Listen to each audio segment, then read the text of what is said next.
Wow.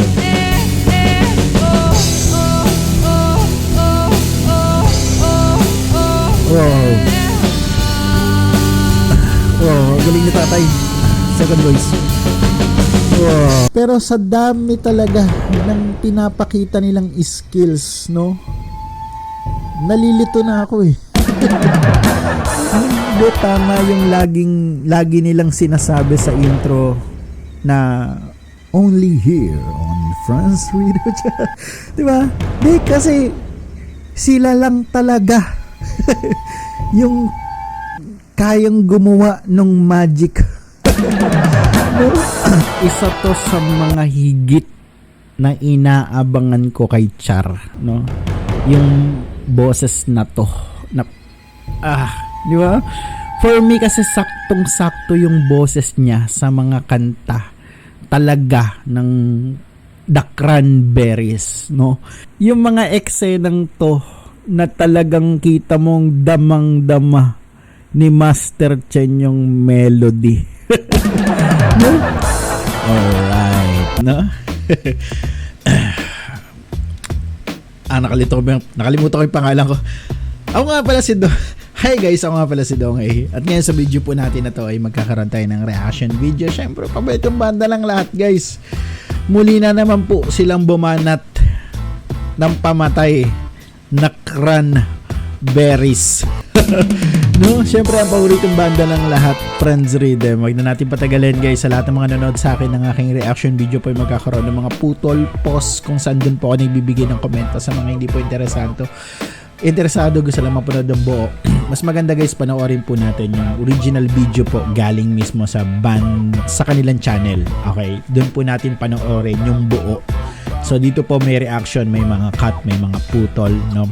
Pasintabi lang po, no? So ingat po sa pag-comment. Okay, sige, maraming salamat. Let's go. Tingnan natin to.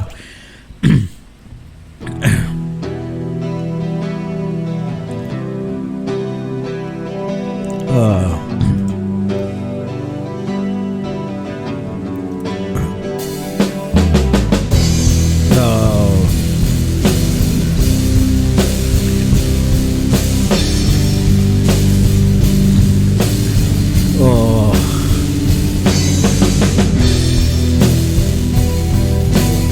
Wow, ang ganda. Wow. Ramdam ko yung bigat ng tunog. Okay.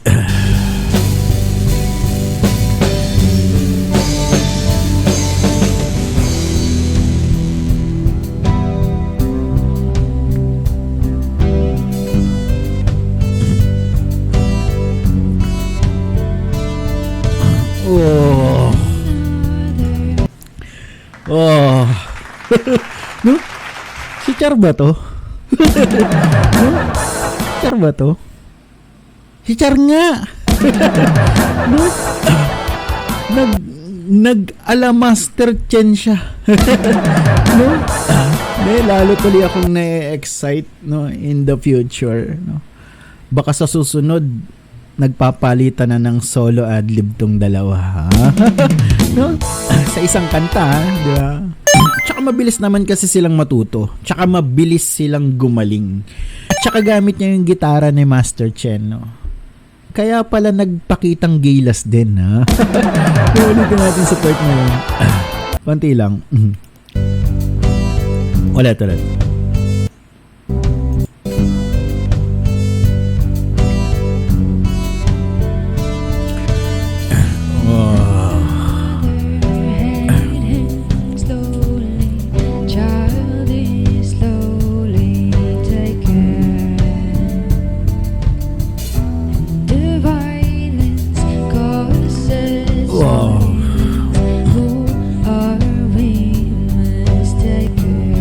Wow.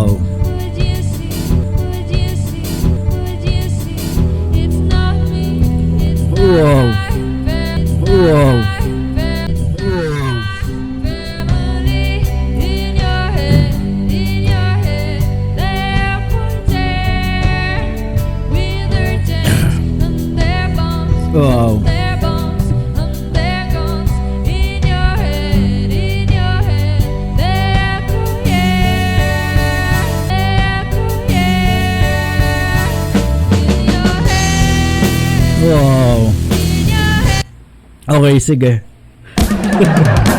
No? Hindi, sa totoo lang po, isa to sa mga higit na inaabangan ko kay Char, no? Yung boses na to. Na, di ba? For me kasi saktong-sakto yung boses niya sa mga kanta talaga ng The Cranberries, no? And ang galing niyang kantahin yung mga kanta ng bandang Cranberries, diba? Yung ode to my family, di ba? Tapos yung isa pa, yung kanta na after nating marinig sa kanila, no, na naginip tayo, no? Yung kantang Dreams, okay, no? Ang tindi nun, guys, ang tindi nun, bumalik na naman sa isip ko, no? Ganong kagaling si Char, no, sa mga pyesa ng Cranberries, okay? Nag-iiwan ng marka. No, let's go.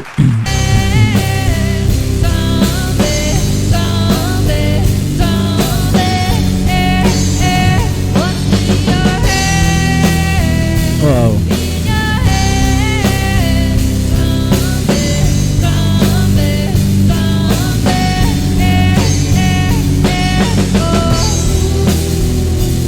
Wow. Tatay.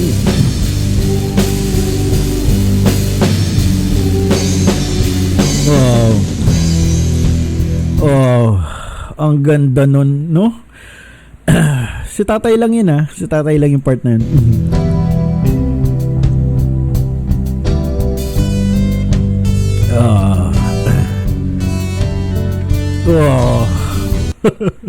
No? Hindi, ang ganda ng part na to, no?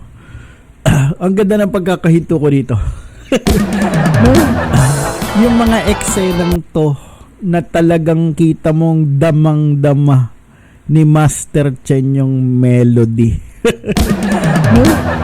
Tapos yung mukha dito ni Master Char talagang, alam mo yan, rock and roll talaga, no?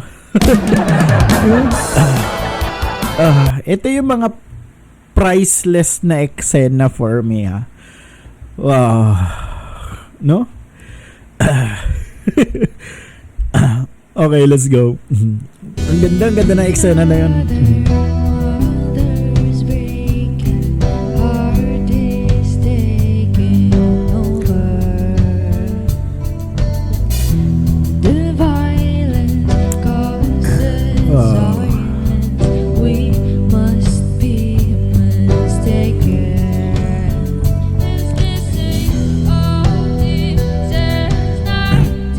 Wow.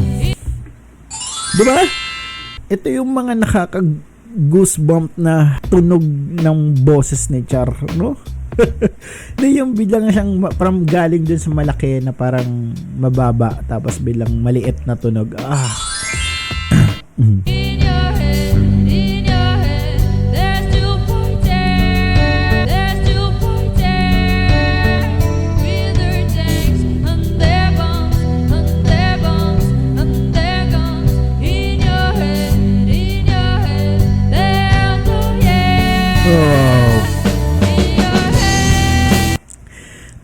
No? Pero may part lang dito na gusto kong makita ulit. Wow. Nakita niyo yun? Kay Master Chen. Grabe niya damahin yung kanta. No? Mapapasabay din yung reaction ng mukha mo, No? Talagang hagod,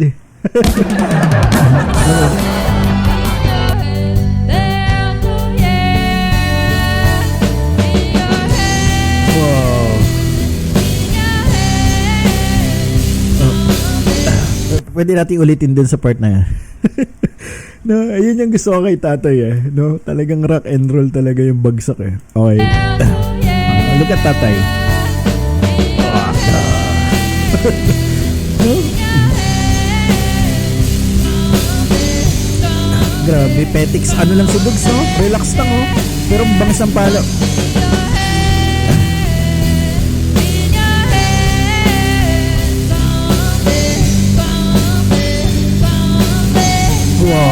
Ganda ng boses. Oh. Ang angas ni Dudes dun. No? Ulitin lang natin ang konti sa part na yun. Ang sarap panoorin nilang lahat. Okay, dun tayo sa part na yun. Ang lakas ng dating ni Char. Wow.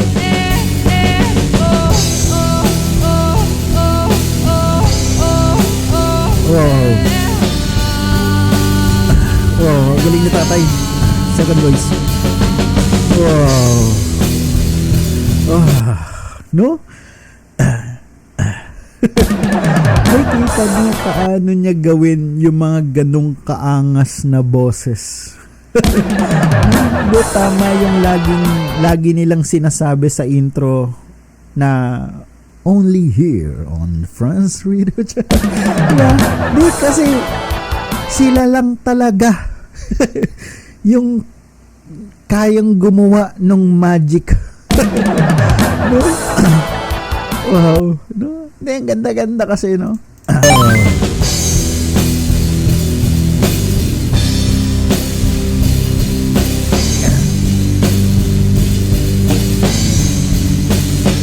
Wow.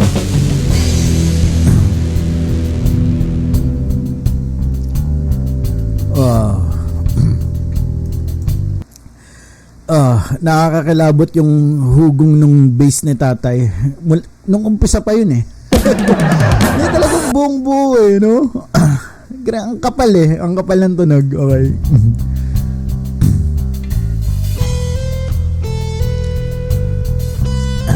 Okay, this is it.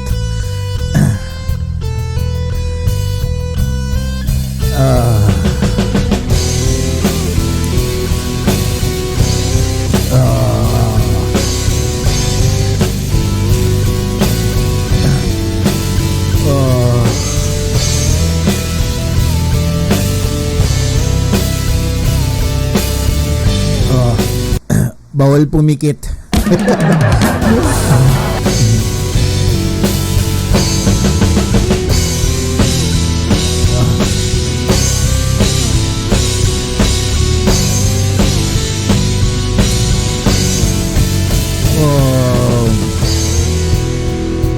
Wow. No? Ang ganda ng buong solo adlib na yon. No? Ang haba nun ah. No? Di pag si Master Chen talaga, no? Walang kurapan. No? Parang lahat ng gagawin niya importanteng makita mo.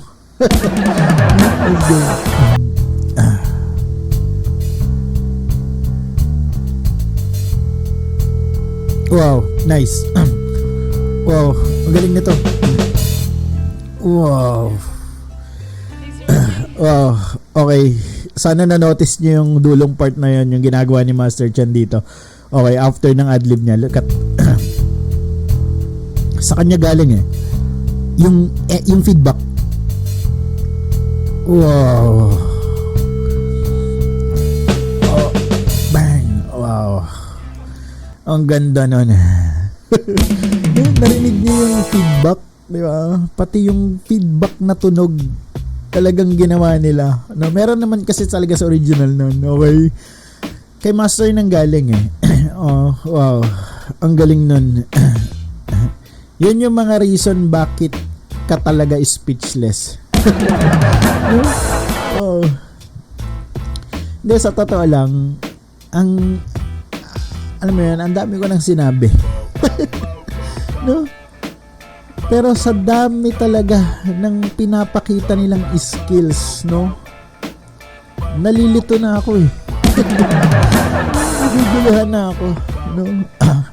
Hindi, alam mo yun, bago ka kasi mag-cover ng isang kanta, ang unang ginagawa dyan is pinapakinggan yung i-cover na kanta, yung buong kanta, para malaman mo kung ilang beses uulit, yung sequence mismo, and at the same time yung tinatawag na yung sa instrumental, no, may ganito ba sa instrumental, kailan ka papasok yung instrument mo, mga ganun. Wow, no? Masasabi ko yung Prince Rhythm talaga, sila yun. No?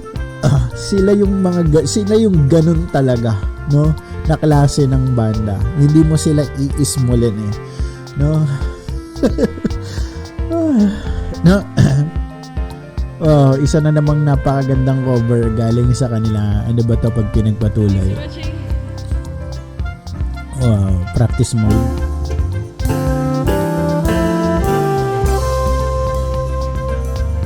Wow.